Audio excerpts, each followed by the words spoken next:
ఇది మనకు ఈ రోడ్కి వచ్చేసి మనకు ఒక 4 ఎకరాల సైట్ వచ్చిందండి.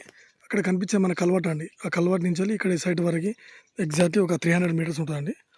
ఇది లోపల 4 ఎకరాలు అండి. చుట్టూ కడీలు ఉన్నాయి మన సైట్ చుట్టూ. సైట్ లోపలికి వెళ్దాం. ఈ ప్లేన్ ల్యాండ్ ఇది దీనికి ఆనుకొని ఈ రోడ్కి ఆనుకొని ఉందండి సైటు.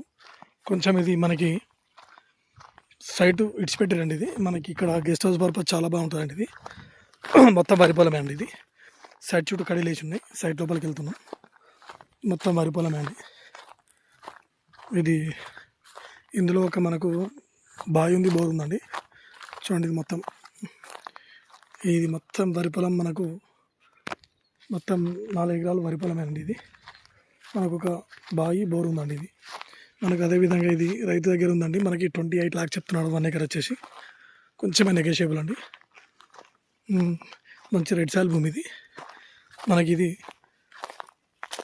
సిద్దిపేట నుంచి ఉస్నాబాద్ వెళ్ళే 4 వేకి వచ్చేసి ఎగ్జాక్ట్లీ ఒక 2 కిలోమీటర్లు లోపలికి ఉంటాయండి సైట్. ఇది ఇట్లా కనిపించే సైట్ ఇట్లా మీదికి వెళ్ళి ఇట్లా మొత్తం వరి పొలం అండి. అక్కడ కడీలు కనిపిస్తున్నాయి చుట్టూ.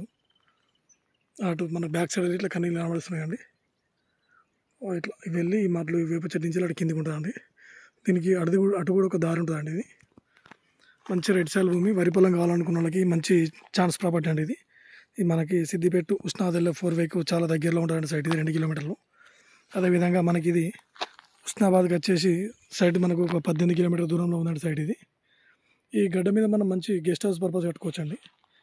మనకు అదేవిధంగా కోయడకి వచ్చేసి సైట్ ఇది ఒక 6 కిలోమీటర్ దూరంలో ఉంటుందండి. సిద్దిపేటకి వచ్చేసి కూడా సైటు ఒక 25 కిలోమీటర్ దూరంలో ఉంటుంది. షామీర్పేటకి అదేవిధంగా కూడా సైట్ ఇది ఒక 93 కిలోమీటర్స్ దూరంలో ఉంటుందండి. ఇది కరీంనగర్ కూడా చాలా దగ్గరలో ఉంటుంది సైట్. ఇది 50 కిలోమీటర్స్ దూరంలో ఉంటుంది. మంచి రెడ్ సాయిల్ అండి ఇది.